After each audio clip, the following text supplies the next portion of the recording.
Here, vampires! Come out, wherever you are! Alessandra, what are you doing? Looking for vampires to slay? Duh! Hence the steak. Why? Well, once upon a time, it was prophesied that into every generation there is a chosen one. One girl in all the world. I know all that, but are you telling me that you've had this big eureka moment and you think you're the Slayer? Yeah, I'm pretty sure it's my true calling. But I was in that graveyard for like over an hour and I checked the inside of the coffins, but the vampires are nowhere. Man, I didn't think it was gonna be that hard. What did you expect? You can't just decide you're the Slayer. It's like suddenly deciding to be the Batman. Absolutely preposterous. Something so bright can't be preposterous. And I don't care if I have to wait in this alley until all my friends are married with husbands and wives, and then dinosaurs start to evolve again and roam the earth. I will find a vampire and prove that I am the Slayer. It's probably best if you torch that wood in your hands and stop waiting for a miracle. Day is almost here, and you were supposed to film at the warehouse 13 minutes ago. Okay, wait a minute. Was this sketch you wrote just an excuse to see how many references we could make to Jane Espenson's extensive filmography? Battlestar Galactica. Seriously? I couldn't work it in organically.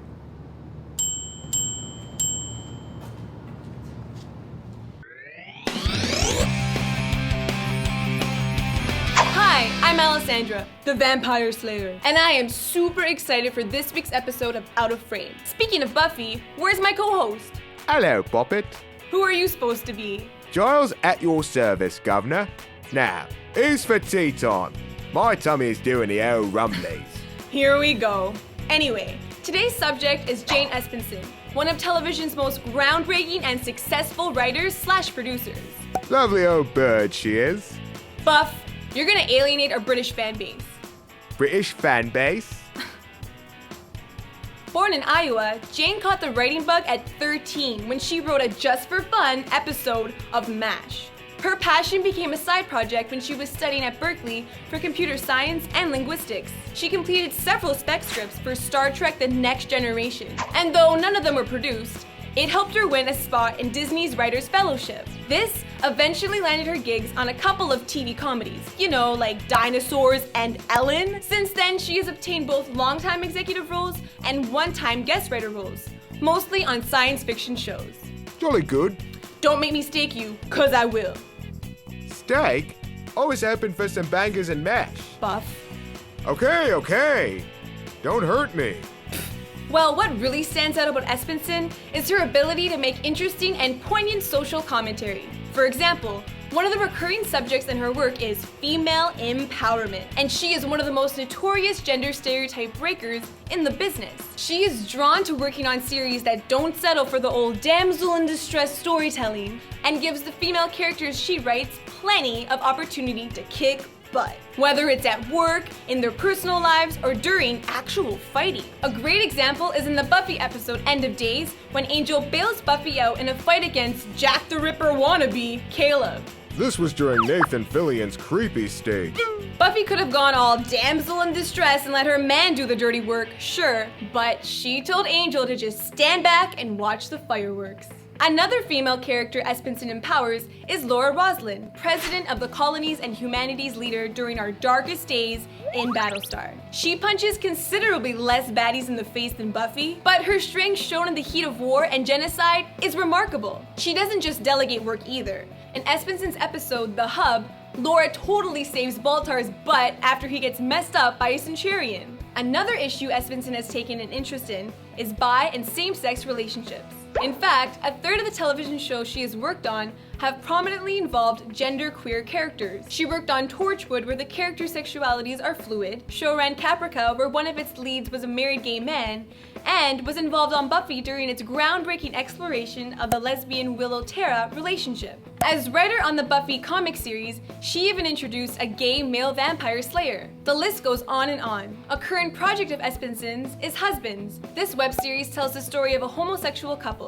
the underemployed actor Cheeks and his partner Brad, a baseball star. It is both funny and sad how society views two gay men after a cell phone photo of them goes viral. It's pretty interesting how Jane's career has come full circle, starting as a writer for Ellen, a well-known lesbian and gay activist, to having homosexuality as her central theme and many personal projects later on. You can check out Husbands for free at husbandstheseries.com. Another link I definitely recommend that you check out is her Twitter feed, twitter.com/Jane Espenson. She's really in touch with current events, creative with new media platforms, and open-armed when it comes to fan-creator interaction. Hey Jane, can you give us a Twitter shout-out? We're your biggest fans. Love you. Espenson met her longtime partner in crime, Joss Whedon, when she interviewed for a writing job on Buffy. She gave it her all, pitching her best story ideas. Whedon's response? 2 words he immediately wrote on a whiteboard after she left the room.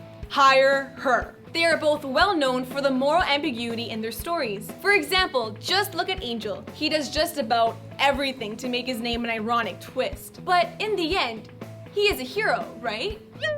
You could say the same about Mal in Firefly, or Regina, aka the evil queen in Once Upon a Time. She's a great example of a character who is not evil by nature, but by nurture. A subject Jane loves to tackle in Once Upon a Time is parent-child relationships. Jane wrote a lot of episodes in the ABC series, such as The Thing You Love Most and The Miller's Daughter, which heavily focus on the evil queen's origin story. It shows how she started off as a perfectly kind young woman and was warped by her twisted mother, Cora. Things really start to fall out of order when Regina tries to marry someone of lower rank, a stable boy named Daniel. Mommy does not approve. It not only humanizes Regina, but shows the consequences of trying to control your kids' lives. Another not-so-fine example of parenting is Rumpelstiltskin and his son Balefire. Whose name sounds like a hair metal band. Balefire! You feel bad because Rumpelstiltskin does so much evil, but it's for his son's sake, like in Desperate Souls when he wipes out a whole group of soldiers just because they wanted to enlist his son. But Balefire wants no part in it. It's a really poisonous relationship, not unlike a certain host to self-proclaimed co-host relationship I can recall, and like Rumpelstiltskin's connection to his son. Balefire! It's a really, really hard thing to just break off from, and I'm finished, okay? I'm done. Cut put. Where's that steak? I'm gonna give it to you well done.